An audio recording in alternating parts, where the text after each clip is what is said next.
The night they were transferring contracts, I believe, for FEMA, connected to weapons companies. I went through a list of names of people, murdered journalists and political leadership in Honduras. And when I listened to it later, somebody said, she's saying Kaddish. I don't really know what that is. I'm not allowed to know Jewish people anymore. I'm not allowed to talk to them. I'm not allowed to be around them.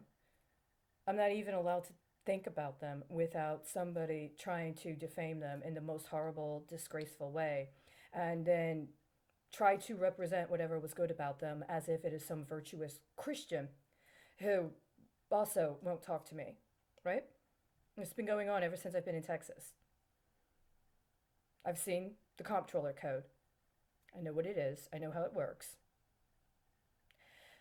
I know at some point I'm supposed to do this thing where there's like a genesis where I can move on if I agree to convert. And at one point in time, I believed I had encountered somebody and we discussed the history of the Christed One in a context of Christed Ones. And we discussed the socio political history of the Roman Empire and the city of Jerusalem and the nation of Israel in the context of the time frame during the Second Temple, as well as the time frame in which those Christed ones were on the earth, and also in consideration of matters related to what it meant to understand, as I did, that my relationship with Jewish people was about being committed to justice. And there didn't seem to be an inconsistency with accepting baptism into a concept of Christed ones that were willing to stand up for what they believed. It was not a standard lineage, it was not canonical in any way. I never, in any situation, had any impression or implication that it was about conversion of that sort. And had it been, I would never have accepted it. I've already done my time during the Inquisition. When the Cathedral of Notre Dame burned, that was a sign from God that my soul and the souls of my children had been released from any unholy covenant that required the murder of the Jew to be reborn as a Christian. I'm letting you know, that's how I understand it. If not in the actual literal blood lineage of my family, which I'm not going to get a blood test and play some sort of little genetic reverse engineering to prove a point that you have about what's considered to be racially pure. In my soul history, I was a Jewish woman who had children. And in order for her to live and for her children to live, she had to have them baptized as a Christian, and she understood it was a soul death. And she's been bound. She's been bound to the Catholic Church specifically for hundreds of years. When the cathedral at Notre Dame burned, my soul was released. It's nobody's business anymore. Nothing you say or do has any judgment. It doesn't matter if I learn a different language. It doesn't even matter if I ever step foot into a holy site again. It really doesn't. It's not about you. It's about God. It's about our souls. It's about godliness that we are. If you can't find it in yourself to have the courage of your own conviction to get in the room with me, that's not my concern. That's already been taken care of. But what has not been taken care of is the affront that has happened to humanity in the complete refusal to confront the infamy of man. The first time I felt a holy site get destroyed, if I'm correct, was in 2009. It was shortly after there had been a discussion on some realm about allowing the Palestinians to be genocided because there was an understanding that at that point in time there were light codes that were coming into the earth. That the intention was that there was etheric information that was supposed to be opened up, and that certain people were a form of almost frequency carrier. That our job and our role was to ground. It was almost as a form of embracing a concept of a priestess that's not specific or confined to narrow understandings of Christendom.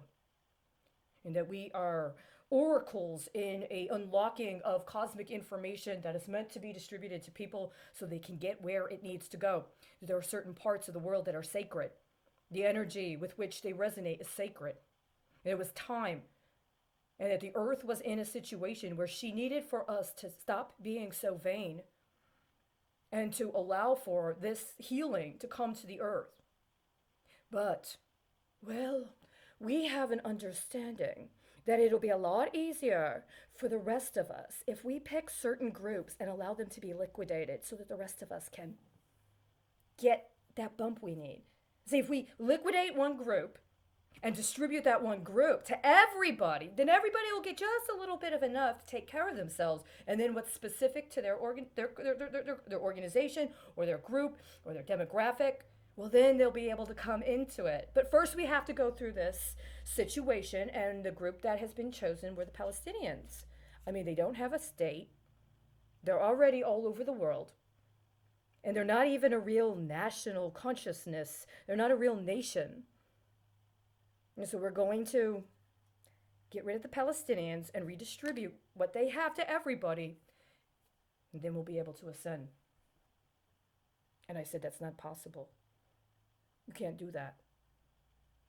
It will destroy the entirety of what our sacred mission is if we agree to genocide any group of people. It doesn't matter if you don't like them. It doesn't matter if they're heinous.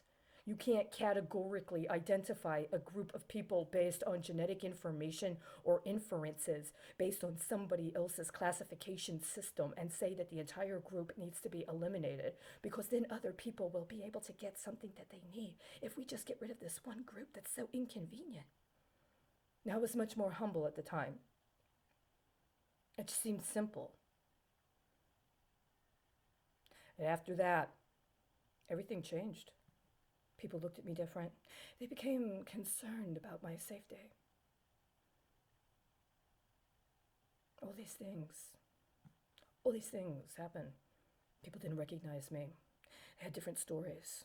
They didn't have time for me. It was okay for me to take care of myself, but don't try to talk to any Palestinians. It's inconvenient. And be honest with you, they're embarrassed because you said you were Jewish and you're not really a Jew. Did you know that? You're not really a Jew. I remember my friends. One of the three, there were 3 white trash Irish Americans that went to the University of Chicago at the same time. You know, none of the 3 of us graduated. We were their IRA. 2 of them they identified themselves as gay and were raised by single mothers. And then there was me. We were the token queer white trash Irish kids on the retirement scam for the University of Chicago graduating class in 1999. No, they have some other life now. But I was deemed to be too crazy for them because I said I was Jewish and I'm not, right? I'm not really Jewish. I lied, and, scandal's good, but that's just too much. We can't handle that kind of crazy. I see. The first time it was Afghanistan. There was a suicide attack on a holy site. I felt it. I felt it in my heart. I didn't know what it was. The next day, when the news presented the information, I couldn't believe it. I was like, no, I didn't really hear it. But I did. And then there was Afghanistan again. Then there was the earthquake in Haiti. Then there was the Gulf oil spill. Then there was Fukushima. Then something happened in Mexico, but I didn't know what. All I knew was that 2 weeks later, I'm in a hospital with a woman who's only speaking in Spanish, and I'm seeing fire behind her face while she's telling me what happened to her in Mexico City before she made it to San Francisco. To be there on the floor on a mat across from me in a dark room in a hospital. After that, I was kind of out for a while. I was on drugs. I didn't feel things for a while, but at some point I got off the drugs. What happened in Honduras, but shortly after I came back, there was Paris, then there was Paris, then there was Lebanon, and then there was Afghanistan again. Do you need me to keep going? Because I can. To this day, you haven't stopped. I felt them. Real time. I heard them. Every fucking time. And I think, in some level, somebody thought it ironic when the crank wheel turned to that synagogue, the one in Pennsylvania, the PA. 11 people were murdered. I saw them. I saw it get set up. I saw it before it happened. I heard them process the payment to murder them based on a bond with New York City for $1.1 billion on my birthday. And after that, it still hasn't stopped.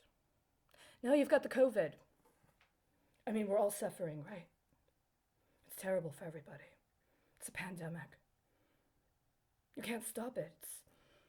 The greatest minds of medical science are doing everything they can. But ultimately, it's a pandemic. It's senseless. I'm not saying Kaddish. I don't know Kaddish. Not in this life. God doesn't have a problem with that. But to be honest with you, I do. You need to stop. You will be stopped one way or another. But if you don't stop yourself, I'm going to have to see you again in the next life. And that's apparently the deal here. One way or another. I asked God, beginning of 2017, I said, God, if what I think is going to happen is going to happen, if nobody does anything to stand up and stop them, take me at the end of the year. Take me at the end of 2017. I know what's coming. I don't want to see it again. I've seen it before. In other lives. That's why I'm here. God hasn't taken me. What fucking right do any of you think you have to go against the will of God?